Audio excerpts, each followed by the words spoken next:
All right, all right.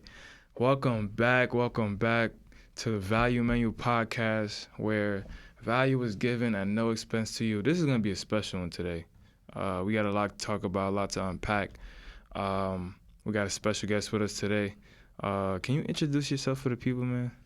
So I know I'm not looking a little bit too spiffy, it's just kind of last minute, but my name is Justin Miller. I am the majority owner of Just Kicks LLC, which is about $100,000 marketed business of reselling sneakers.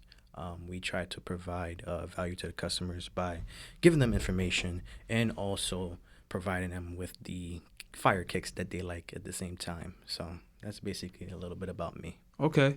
And a lot of people don't know it's like a if not billion, multi-billion dollar industry, right? Sneakers, right? Fashion, things of that nature. Um, but I don't really see many people going that route, right? And it's interesting that you kind of like scaled it the way you did. You get what I'm saying? So I just want to get started and ask you, what how was the beginning of your entrepreneurial journey? I know you've been doing entrepreneur stuff for a while, so kind of talk about that. Okay, so one of my main role models is Warren Buffett. So Mm. when I was younger, around 17, when I first got into business, I always loved investing. So what I did was, they always say, try to wrap your business around something that you love to do. So me and my boy came together. I brought him the business plan, and I told him, I'm like, listen, why not make a business out of sneakers? We buy sneakers every single week. So why not try to make a business out of it? And the main goal was it actually at first is to, for me personally, to learn business, but for us was to be able to make a profit off of reselling sneakers so that we get our sneakers for free. That was the main. Okay, Yeah. so you didn't have to come out of pocket for your sneakers, like your personal sneakers. Yes, that Okay. was the main goal of it. But at first, of course, we did. I had me and my business partner had to put in, funds to start the business, Mm-hmm. and then eventually we were able to buy a lot of quantity of sneakers to where we got our personal pairs for free, Mm-hmm. in a sense. Right. Yeah. In a sense, it's kind of. But wouldn't you label that as a business expense? But on the personal side, it's free. It's free. Right. Yes. Okay. Word. Okay. So sneakers. Um, would you consider yourself a sneakerhead? Yes, I have a Yeah. lot of pairs of sneakers. I would say my total collection is probably worth over, I want to say, $30,000. Sheesh. That's heavy. Yeah. What's your favorite sneaker? My favorite sneaker. Wow, that's a, That's the one of uh, them. Yeah. I would say my favorite is Jordan 1s. That's the ones Okay. I have mostly of. Mm. But I kind of am leaning towards Yeezy 350s. Mm. Those I've been buying constantly. Yeah, the numbers in the Yeezys kind of confuse me a lot. Like there's 350s, 300, 700. Like I just be all over the place. Yeah, when you get to a place where I am, you have to know every single SKU and every single Makes sense. colorway and stuff like that. Where, in a sense, you say like, "Wow, people are really buying these sneakers," but the way to get them, people really don't understand the process of getting these high, demand sneakers. Mm-hmm. Okay, okay. Yeah, I mean, I feel like that goes with anything business related. People don't understand the process. Like um, that's why they react the way they do to business owners, right? Oh, can I get a discount? This, that. Exactly. You feel me? You don't know what it took to get to start the business. You don't know you get what I'm saying? That's why it's so easy for them to. Just say that, and Exactly. it's understandable coming from, because my main thing is that I always look at the outside looking in, so I understand how to react to customers, how to react to people around me, so that I'm able to do the things that I need to do while still, making the other person happy at Right. the same time. Because growing up, I didn't like resellers Right. because, it would Oh, make yeah. it harder for us to get the pairs. Mm-hmm. But then when I started to actually go in a deep dive on it, then I understand why it's the way how it is. Mm-hmm. And that's why I try to be as transparent as possible when selling pairs and, you know, getting pairs and stuff like that of that nature. Right. I'm trying to bring, because reselling has a stigma against it. Like, people do not like resellers whatsoever. Right. So I try to make it into a fun way where it's like you in a sense, but I'm the business owner, right? But I'm still, you know, a sneakerhead at the end of the day. Right. I'm not trying to bang you over your head for prices. I'm just trying to, you know, get a living out here. That's really what the basis is. And it's not that these people have a problem about the business model of reselling, right? No. It's the products. It's the products. It's the yes. products that they have. Exactly, right? Because if you really think about it, when we're, you know, like drop shipping, and people don't have a problem with drop shipping. No, of course People not. don't have a problem with me creating my own clothes and selling it to them. That's kind of, not really, but you get what I'm trying to get here, right? But it's the fact that there's value behind what they see value in behind what you're selling, right? And they have a chance to get it too, but it's very slim. Mm-hmm. So that's why I feel like that stigma's there. And it's crazy that you said that, because I used to like trade shoes. Mm-hmm. Like I used to have I started with like a very small collection, and I was like trading my way up the value chart. You get what I'm saying? Yes. And then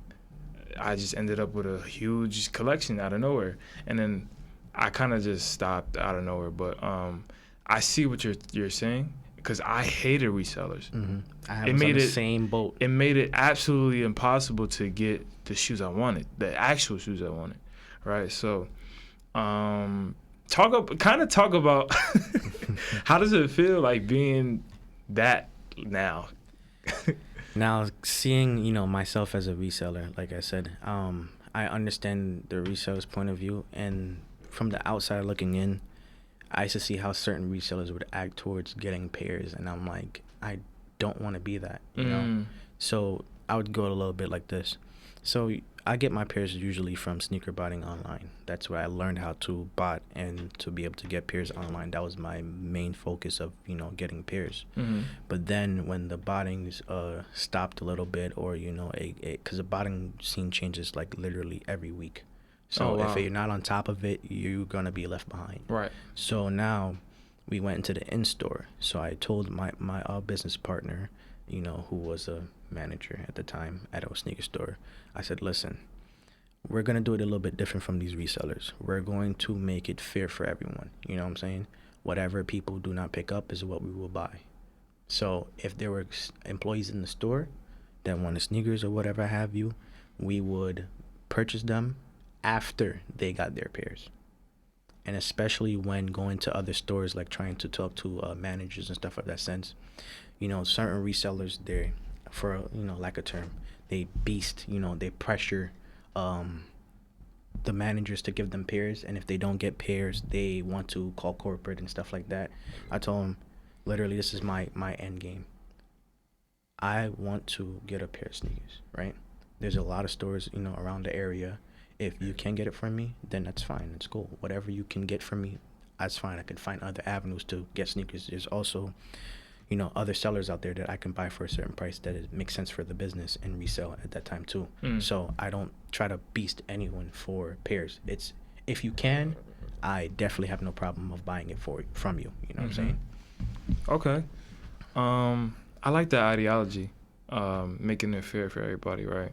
Because not a lot of resellers think like that. They're thinking about the dollar amount of value that they can make off of consumers, right, that want sneakers. So I definitely commend you on that for sure. Do you have any aspirations of starting a consignment store?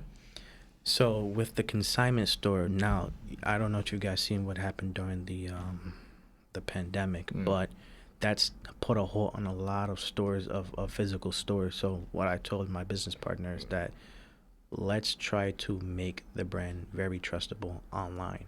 Because if you see StockX's business plan, which they are the middlemen, they don't really buy sneakers and sell. They're the middlemen. They get a percentage off of local sellers, like we sell through StockX a lot of times. Are you serious? Yes. I didn't know that. Same thing with They don't. So you're telling me StockX keeps no inventory? no inventory. No. that limits expenses, because regardless of whether you sell it to StockX and you paid for a certain price, they're going to get their percentage regardless of whatever happens. So it only gets sent to StockX if it gets sold to, like, so they put it on their website. The main business plan of StockX was their website. So they have all the shoes, all the SKUs, everything.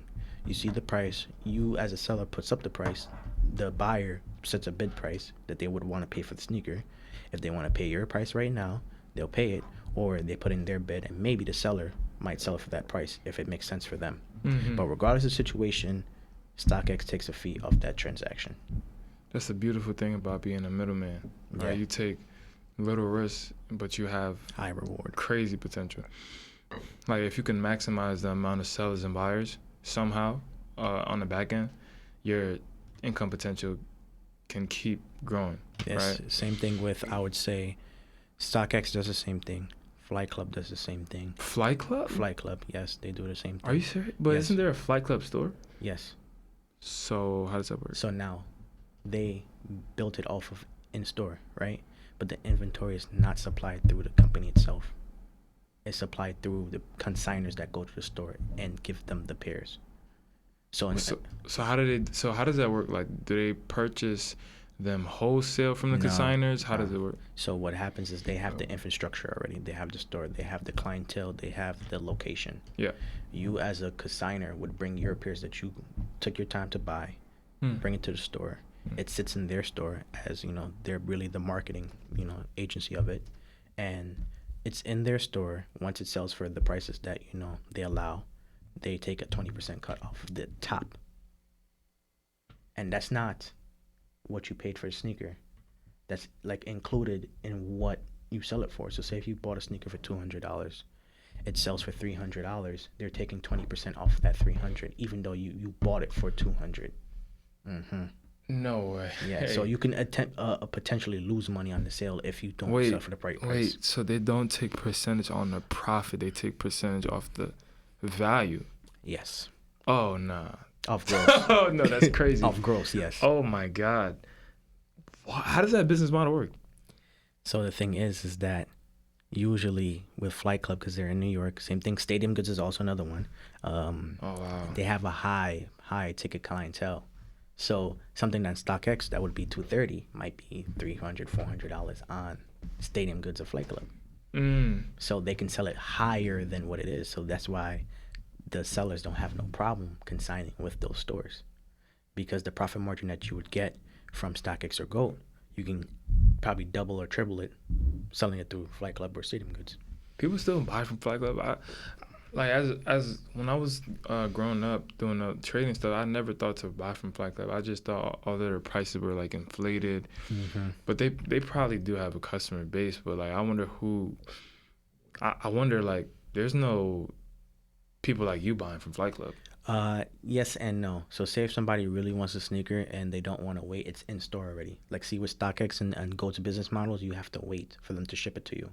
So you would have the process, right? This is the process with StockX and Gold. I list it on the website. Then once it sells on the website, I ship it to their warehouse, which can take between 1 to 3 days because they give you 3 days to ship, right? They have to authenticate the pair, which takes about a day or two, if that. And then it has to be shipped out to the customer. Some people, when it comes to this game, is an impulse buy, right? People see it, they want it right now. So people will pay the high to get it right now. And that's why Stadium Goods and Flight Club still has the business model they have, and it works. Because Stadium Goods, Goods and Flight Club already have the pairs technically. Yes. And StockX and Gold don't. That makes a lot of sense. Wow. Okay. So it's more of like an impulse. Okay. All right. That makes sense. That makes a lot of sense. Damn. I didn't think of it like that. So would you say you know how your consumers and your customer base, do you know like, all right, off top, do you know how much they're going to pay for a sneaker? And that's how you set your price? Okay, so this is what I do, right? Because like I said, I'm a sneakerhead at first, you know? So my thing is if I have a lot of pairs of a sneaker, I don't try to get top dollar for it. You know what I'm saying? As long as I make a certain profit margin, I have no problem selling for that point. Is it profit margin on the bulk or profit margin per shoe? Per shoe. Okay, explain that a little bit. So my thing is that I said that, a good, gauger is about $50 per pair. Okay. After $50 profit per pair. Yeah. Okay. Profit per pair. Mm-hmm. So if we can get it sold quickly, we have no problem with that. Now, the other end of that is if it's a very limited shoe and we only have maybe 3 or 4 pairs of that, that's when we sell it for the high because everyone else is selling it for the high.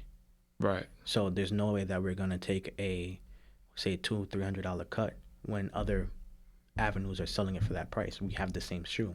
So what's the difference between me selling it and what's the difference between them selling it? You see what I'm saying? Yeah, I get what you're saying. So I know there's other people that do this, right? Of course. There's a lot of people. Oh, my God. So many resellers, right? What keeps your brand competitive?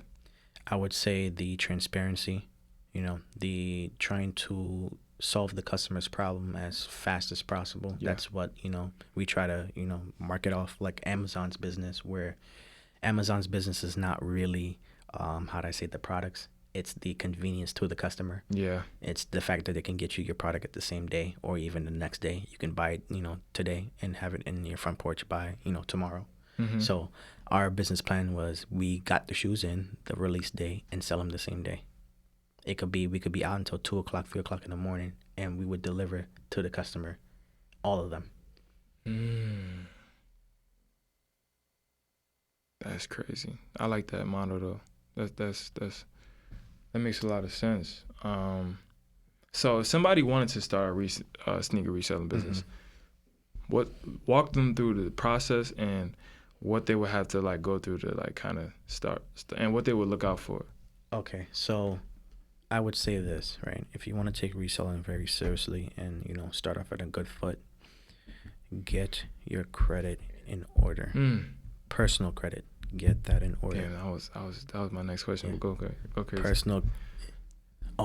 Personal credit, get that definitely in order, and make sure that you try to, if you're gonna know it for a fact that you're gonna take it serious and you have your avenues to get your pairs, make an LLC.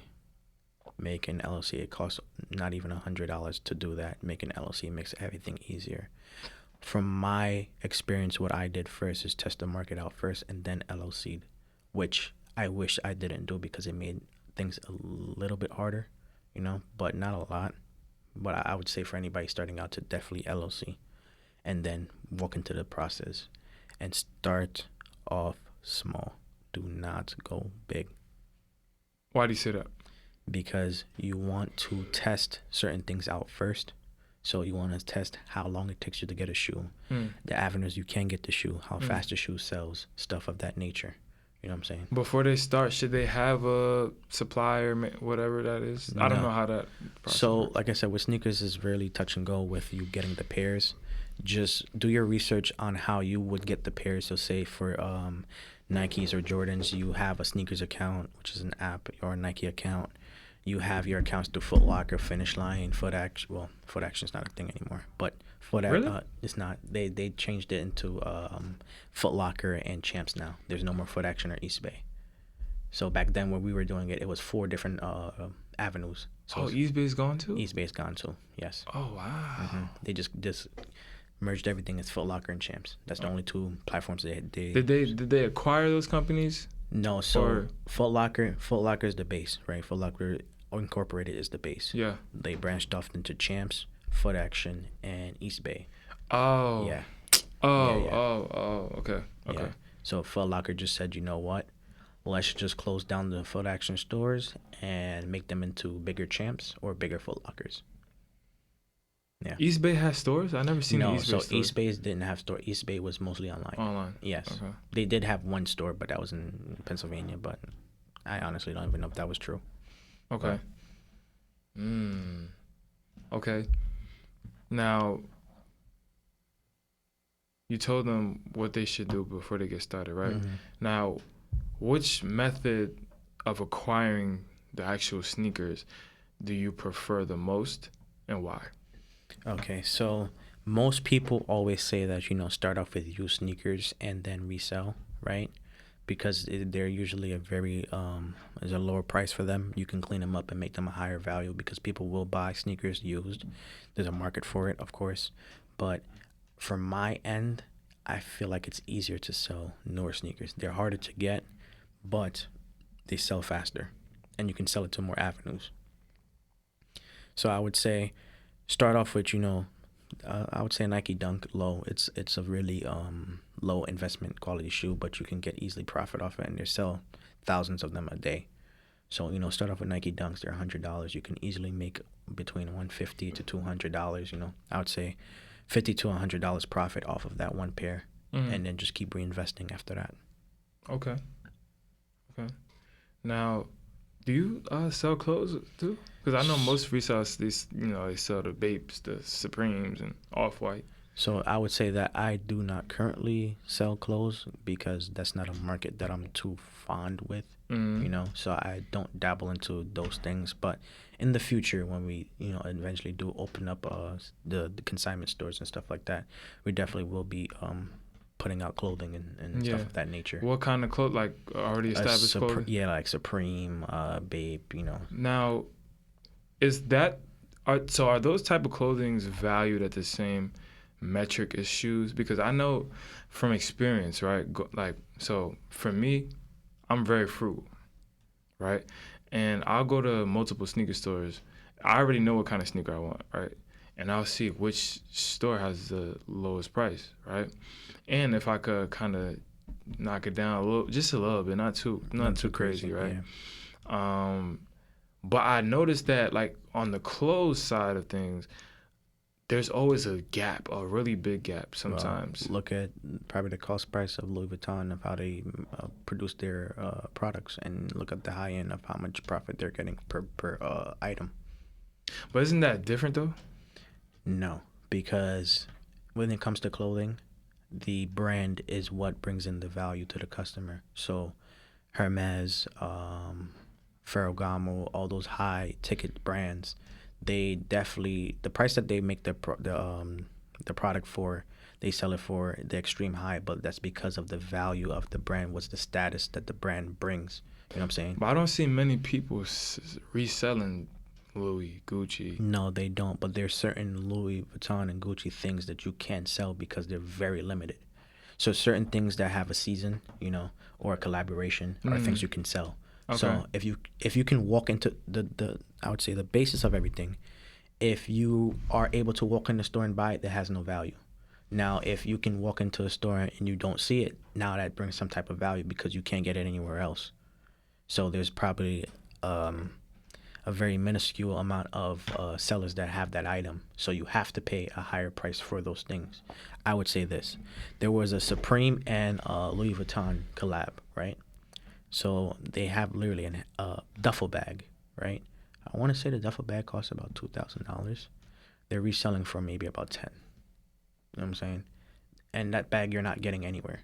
There's only a limited amount of sellers that have that type of, bag. But the thing about that bag is that those kind of items are going to take longer to sell. Right. But when it does sell, it's worth the investment.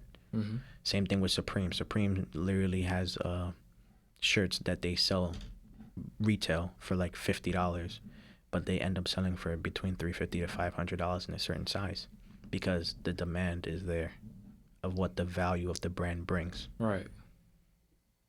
Do you feel like, okay, that makes a lot of sense.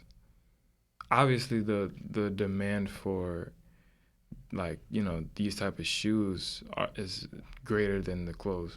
Mm-hmm. Yes, because there's a lot more quantity of them. Because a lot of people, some people are just sneaker lovers. Some people do both.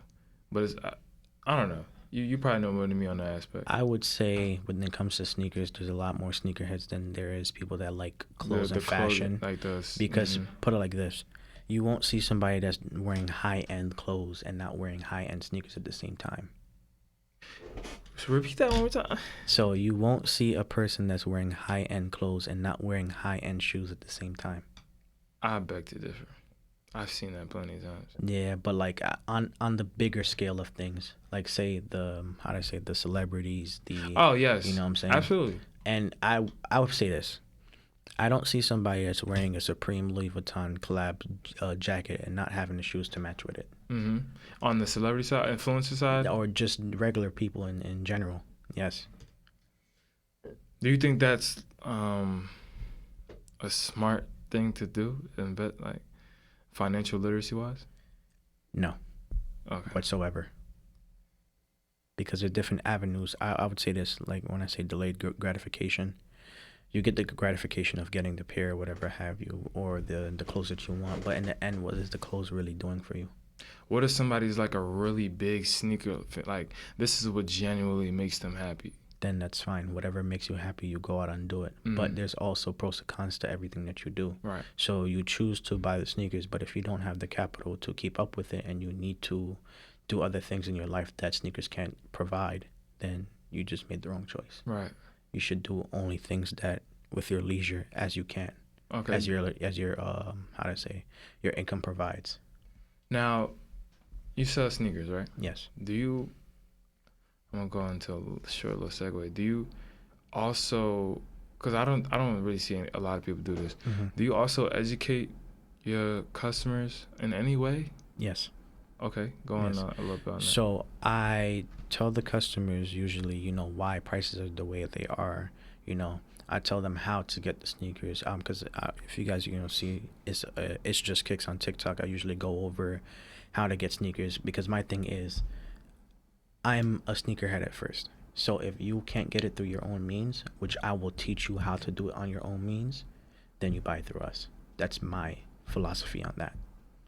So I teach them, what apps to use, how to buy, stuff of that nature. And if they can't get it and they really want the shoe, they can buy it through us. Because at the end of the day, the demand is there. You're going to buy from somewhere. So why not buy it through us? That's the main scope of everything. That's very interesting, right? Because I could speak for myself in the e-commerce space. You will not find 95% of people are not going to give you their manufacturer. Their actual manufacturer, Mm-hmm. right? The people that they're actually making their clothes and things like that. So for you to do something like that, bro, that's dope, bro. Because my thing is to get the customer to trust you as I would say not friend to say, but somebody that you can trust. Right. I'm not trying to bang you over the head for prices for sneakers. I'd rather keep you as a customer for the long term than to try to keep you as a customer for now.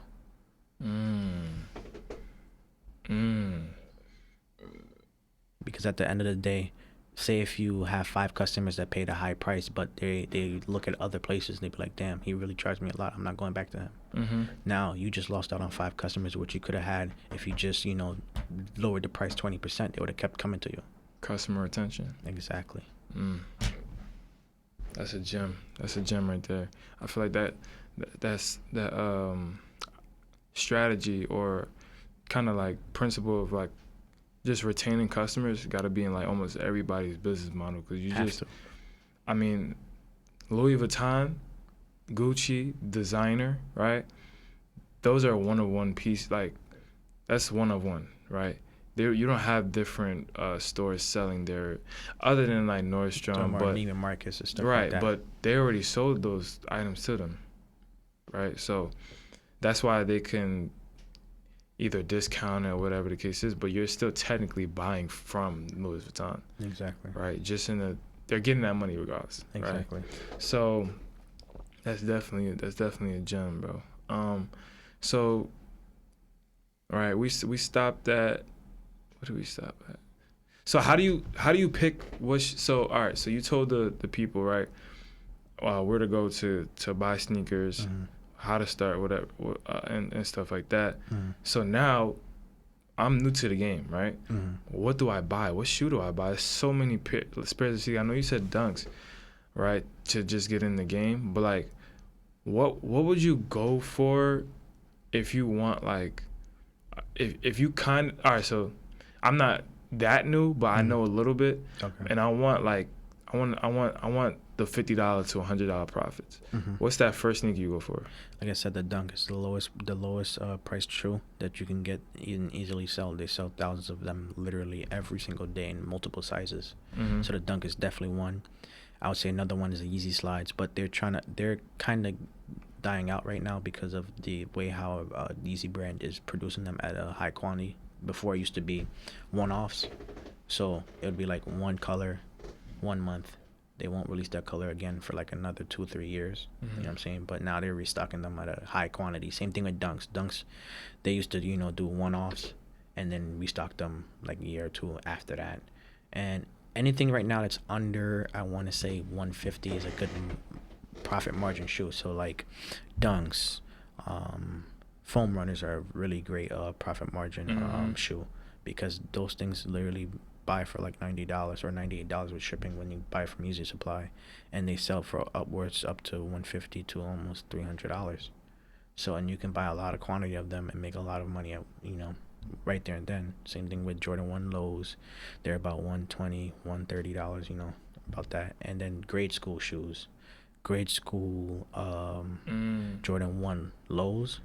Well, now they're kind of raising the price a lot. I would say a year ago or 2 years ago, they used to be $85 a pair, and they used to sell for almost like maybe $200 a pair. Mm-hmm. So you could buy, and those were easy to get because they were in store. Mm-hmm. In store, people really don't like mids. They don't like mids right there and then. But then you hold it for like a month or two when they stop selling them in store, and they easily sell between $200, $300. And the mids that you would buy is the mids that mimic the highs that people can't afford. So like I want to say like the smoke gray Jordan 1 mids, right? Right. They mimic the Dior's. The Dior's are like an $8,000-$9,000 shoe. Mm-hmm. That's why the mids are selling for $500, because it looks just like the Dior's, but I can't afford the Dior's. So that's why people buy those. Yeah. So. Okay. That's some sauce right there. So I got a question for you, man. Mm-hmm. How do you feel about the replica market and the So like I said, when people can't afford the real product, but that's the thing, is replicas everywhere in every facet of business. Like I said, the clothing market's a big, replica brand stuff. Same thing with sneakers.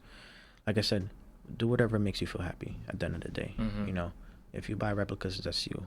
I'm not per se gonna clown somebody for buying a replica, because at the end of the day, it's what makes you happy. I have no business in meddling in what makes you happy, but for me per se, if I can't afford the real thing, there's no point of me getting it at all. Right. That's my perspective on it. And the one thing I hate is when people have replicas and they sell it and try to portray it as real things. Real ones. You should never do that ever. Mm-hmm. That's bad business practice. Yeah, that's morally wrong. Exactly. You know what I'm saying? Like, you're deceiving customers now. Exactly. And that's not going to be a business model that's going to last for too long, You're because people are going to figure out. Shooting yourself in the foot. Exactly. You're going to make you can, if you market it right, you can make a quick check, but Yeah. What's the point? You're going to have to keep on recycling that same type of business practice just to survive, instead of actually taking the slower route and building your business from the ground up through the right ways, and, being out for the long run. Yeah. Yeah, for sure. Basically, stay away from the replicas, man. Yes. Basically, stay away from the replicas. So, all right, let's take a little segue. I have a question for you. How do you endure being a business owner? And I know you have a full-time job too. Mm-hmm. So how does that work? Okay, so currently I have a 9 to 5. So every hour that I have, I save for lunch. Sometimes I do a little here and there of learning the business, learning the back end, trying to get better every single day. And then when I get home, I try not to waste time during the week on things that are not, benefiting me either mentally or benefiting me for the business. You know what I'm saying? So I'll go on YouTube, watch, other people who are do the same thing as me, or, businesses that are kind of similar to mine's, see where they, had mistakes on. Sometimes I read books. Actually, to be honest with you, I don't even listen to music anymore like that. I read books. Well, listen to books. Mm-hmm. Because there's a lot of information in there that are given that people do not see. Right. Because the thing is, information is always being put where places where people can't access them. Exactly. Or people don't have easy access to them. Mm-hmm. And a lot of people don't like to read. So a lot of gems are being dropped in books, people. So please read books. So I read books, you know, I implicate stuff too. So the things that I read in those books, I try to, you know, do within the business also. And the fact of enduring business, it's all about discipline. As it's being able to do the hard things, knowing that there's an outcome in mind, you know, and people need to understand that this trying to get rich quick or, you know, instant gratification is not a thing. It does not work. A lot of business owners have, you know, shot themselves in the foot by chasing after that instant gratification. And the people of real wealth literally took a long time for them to get to where they're at. And people have to understand that it takes a long process for you to get to where you need to be. Right. And you cannot, as I would say, as any young person, you have the ability, the energy. For some, don't have kids, you know, don't have those responsibilities. Take your time out and make sure that you try to build yourself up for the future, because you only get one chance at this. You know, you only, you know, be young for one time. So try to make the best of it as you can. So I'm gonna play devil's advocate, right? For those people that see these, you know, entrepreneurs see success in 3-4 months, because there are people out there that see, right? Well, what do you say to that? Because that's what they want, right? But everybody's journey is not the same, right? Not the same at all. So they're chasing that story, and I feel like people just don't fall in love with the grind anymore. No. You get what I'm saying? Like, I love the grind. You know what I'm saying? Like Mitch said, I love the hustle. So you got to kind of fall in love with that. So talk about that a little bit. Okay, so I would say my thing is I never do anything for the money. That's my main goal. I do it for the experience, for the lessons that I learned within it, because at the end of the day, I know how to get to where I'm at, but it's just what's in between is what I have to do to get there. You know what I'm saying? So my thing is that you have to fall in love with the hustle. You have to be disciplined, because without discipline, everything falls, you know, short, because it could be one day that you don't feel well and you potentially meet a big client that, you know, and you didn't feel well to do something that day and you just missed out on a big opportunity, because life is all about opportunities. You never know what corner where you might, you know, have your big break. You could fail 30 times, but that one time that, you know, you could have been there for something, could have been a life changer. You fell short because you didn't have the discipline to get through that. So basically, don't be money driven.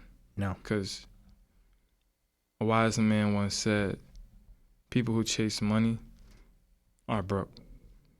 Wealthy people attract money. Exactly. Right? They attract it.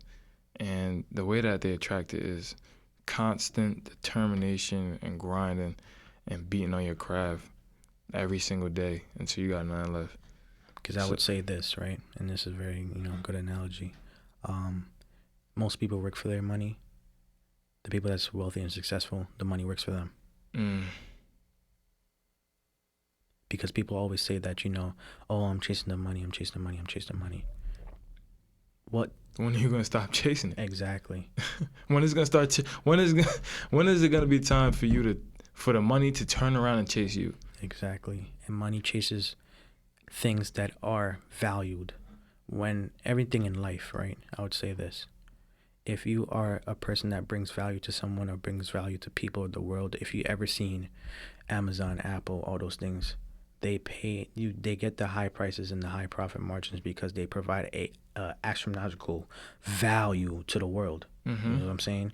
Like some things that people can't live without. So for you to just chase the money just to chase the money, what are you providing to the world? What are you providing to the people? Exactly. You can, if you're not providing something that, you know, nobody else can do, anybody else can do it. So they can go to anyone else for it. Exactly. In a basis of a sense, you kind of want to create a monopoly of yourself. Just provide something that nobody else can do. Exactly. And yeah, man, that's crazy. And a lot of people aren't value driven. Like, value could go a long way. Just providing value to people, your customers. at first you might not be making any money, right? That's just how an entrepreneurial journey can go. It can start off like that, right? But if you provide them value for 2 years, 3 years, 5 years, it's gonna catch some steam, Yes. right? Consistency, man. There's something about consistency that just it's the quickest path to like just being successful in any industry. Okay, so I don't want to kind of cut you, but I would say this, and this is about the thing of consistency. Mm-hmm. What is the number one way that marketing works? The number one way that marketing works, Mm-hmm. I would say, no, you go ahead. You just said it. I don't know. Consistency. Oh, consistency. Okay. Now, if you see these agencies, they spend a lot of money on marketing. And what does marketing do? It puts you out there. Mm-hmm. Now, if you're consistently putting money into marketing, consistently putting out content, you're going to be seen eventually, and you're always going to be seen if you keep on posting content. Exactly. And that's the reason why these companies, they can create of course you have to have a great product, but if you can't sell it, then there's no point of it being a great product. Exactly. If people don't see, people of the niche that you're trying to reach can't see the product, they will never know it. Mm-hmm. So that's why marketing is the most important thing in business. You could have the best product, but you're gonna be somebody's best kept secret. That's facts. Yeah, man. That's just stay consistent, people. Like just keep going after it day in and day out. I did have another question for you. Are you looking forward to getting into any business ventures, or are you kind of just focused on your business right now? Okay, so when I first started my business journey, I always wanted to do real estate. Real estate was my main thing. I mean, investing was my main thing at first, but investing falls into a lot of categories. And my main asset class that I wanted to get invested into was real estate.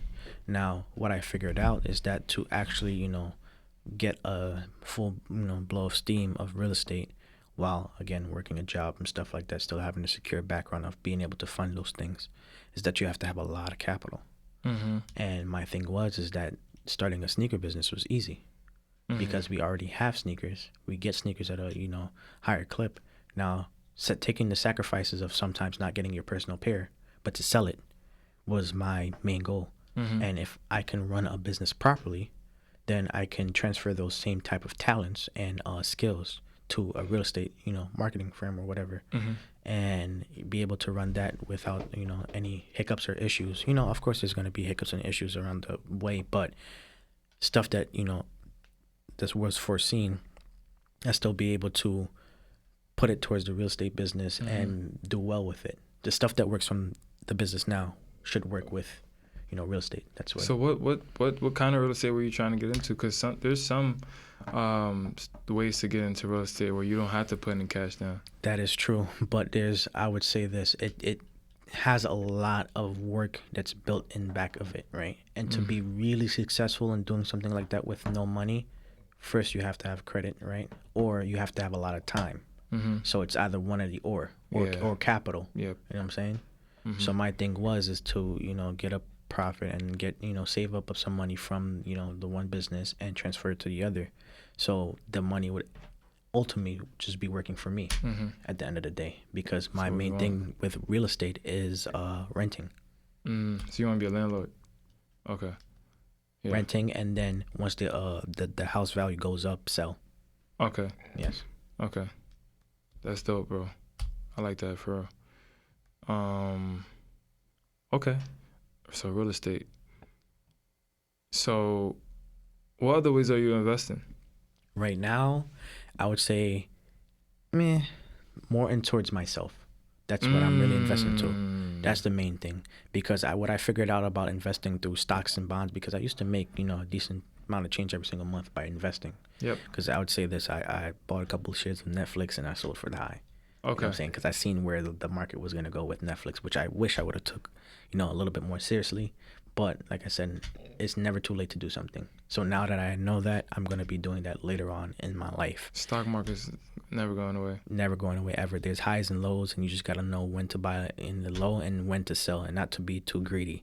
But in a sense of investing in yourself, when I said read books, watch podcasts like this one, try to find value into something and try to get a skill that you yourself can do that nobody else can do.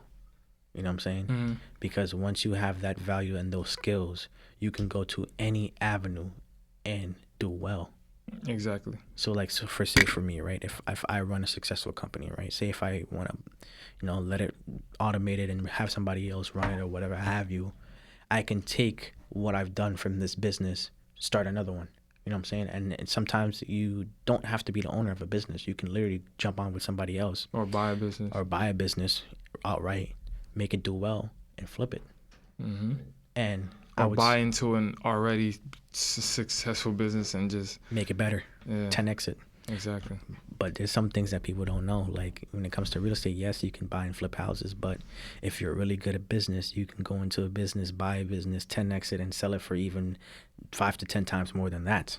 Right. And that's something that real estate you can sell for, like, I would say almost upwards of $100 million if you could do it right.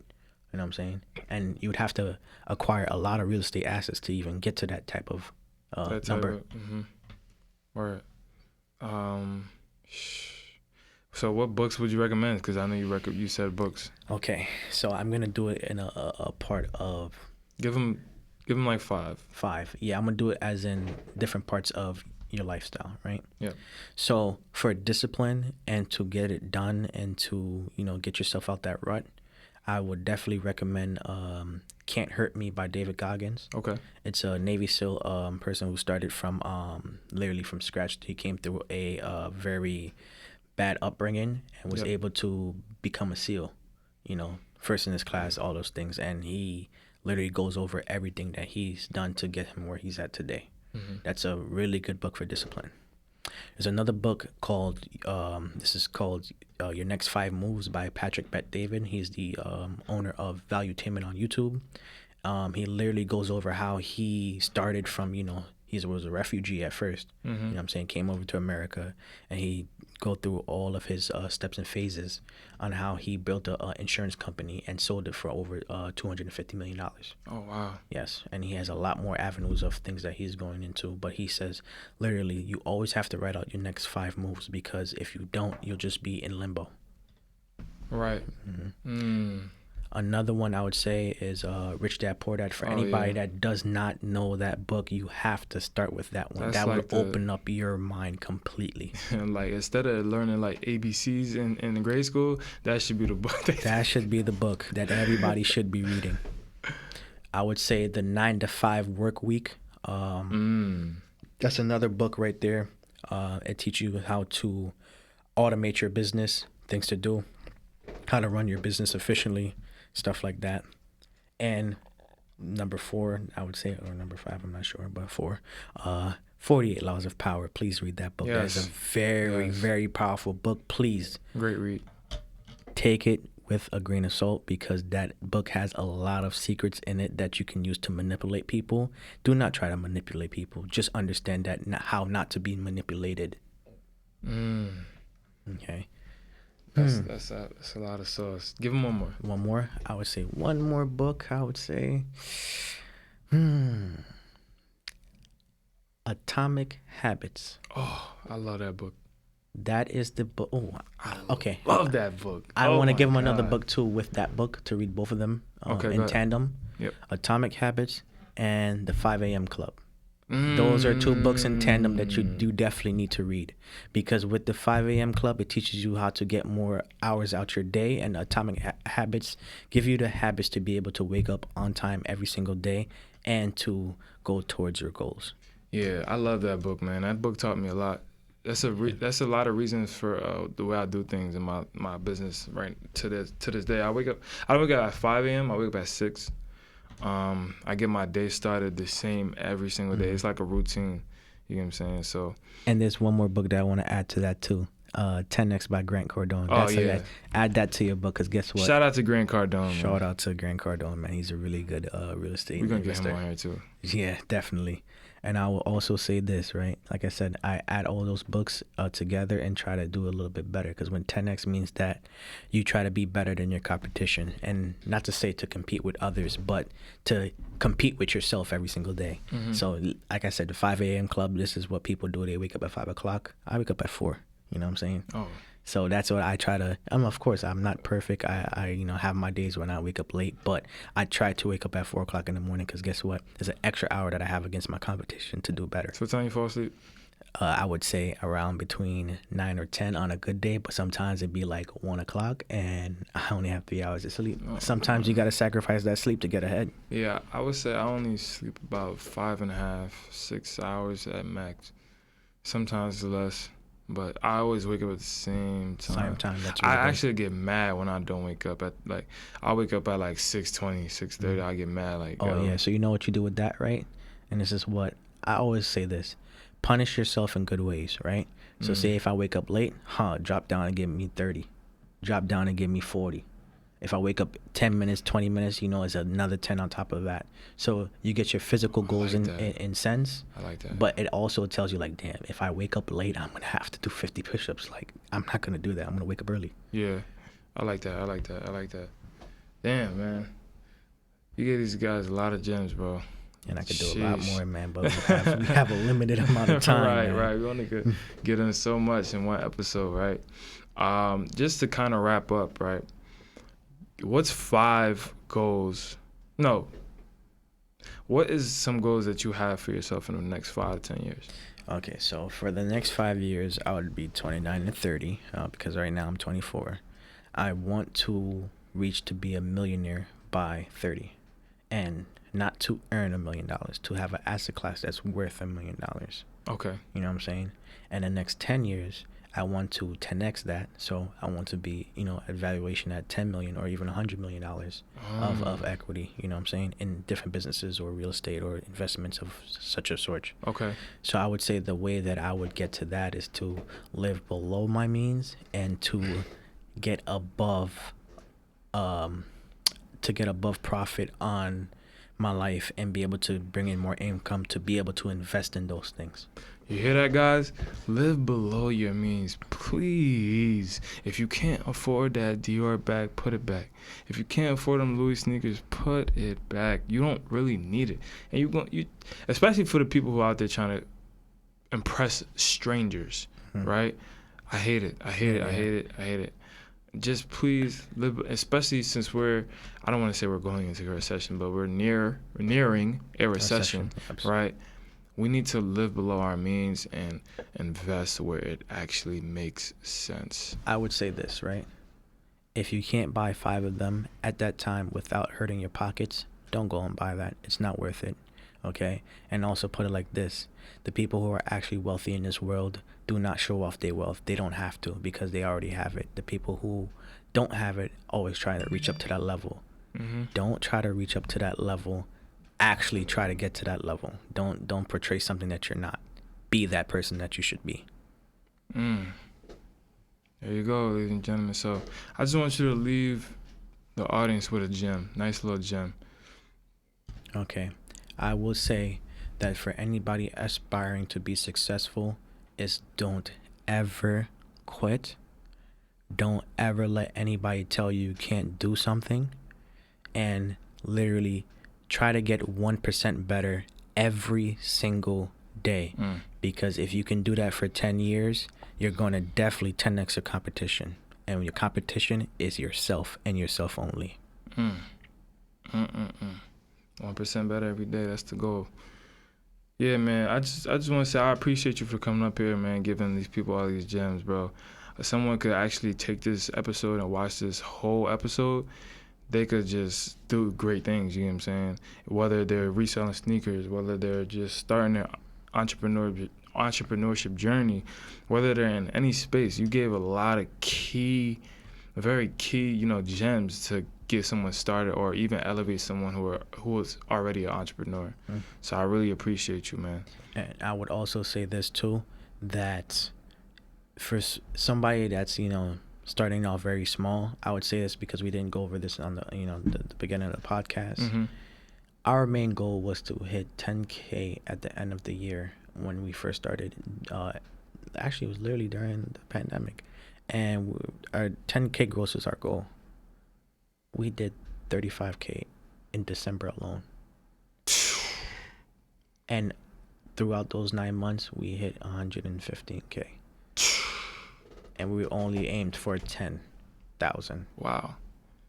So that goes to show, yo, set an unbelievable goal for yourself, bro. Don't ever limit yourself to what you think you could hit, right? I always shoot for the stars because if I miss, I could always hit the moon.